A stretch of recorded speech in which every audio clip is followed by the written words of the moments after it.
காகத்திற்கு ஏன் உணவு வைக்க வேண்டும்? காகத்திற்கு தினந்தோறும் உணவு அளிப்பதால் பித்ருக்களின் ஆசீர்வாதமும் சனி பகவானின் ஆசீர்வாதமும் கிடைக்கிறது. பித்ருக்கள்தான் காகத்தின் வடிவில் பூலோகத்தில் வலம் வருவதாக சாஸ்திரங்கள் கூறுகின்றன. காகங்களுக்கு முக்காலங்களையும் அறியும் சக்தி இருக்கின்ற காரணத்தால்தான் அது ஒரு குடும்பத்தில் நடக்கக்கூடிய நல்லது மற்றும் கெட்டதை முன்கூட்டியே தெரிவிக்கும் விதமாக பல்வேறு சமிகைகள் மூலமாக உணர்த்துகின்றன.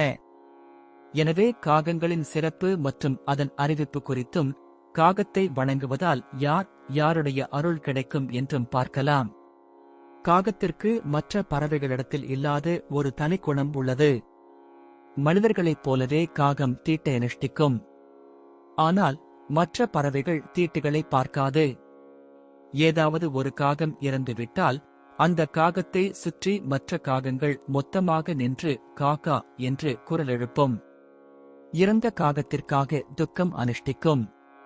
அதன் பின்பு அந்த காகங்கள் எல்லாம் நீர்நிலைக்கு சென்று தன்னுடைய தலையை நீரில் நனைத்து மனிதர்களுக்கு இணையாக தீட்டை கடைபிடிக்கும் வழக்கம் காக்கைக்கு உண்டு. இவ்வாறு சிறப்புகளைக் கொண்ட காகத்திற்கு தினந்தோறும் உலர் திராட்சையை உணவாக வைப்பது சிறந்தது. அதனால் கிடைக்கும் புண்ணியம் 7 ஜென்மத்திற்கும் தொடரும்.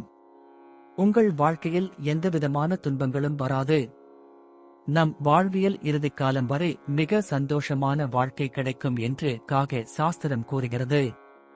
சில வீடுகளில் காகம் தொடர்ந்து கரைந்து கொண்டே இருந்தால் வீட்டில் சுப செலவுகள் வரப்போகிறது என்பதை குறிக்கிறது. காகத்திற்கு தினந்தோறும் உணவு அளிப்பதால் பித்ருக்களின் ஆசீர்வாதமும் சனி பகவானின் ஆசீர்வாதமும் கிடைக்கிறது. காகத்திற்கு தினமும் உணவு வைக்கும் போது யமதர்மன், விநாயக பெருமானின் ஆசீர்வாதத்தையும் பெற முடியும் என்பதும் குறிப்பிடத்தக்கது.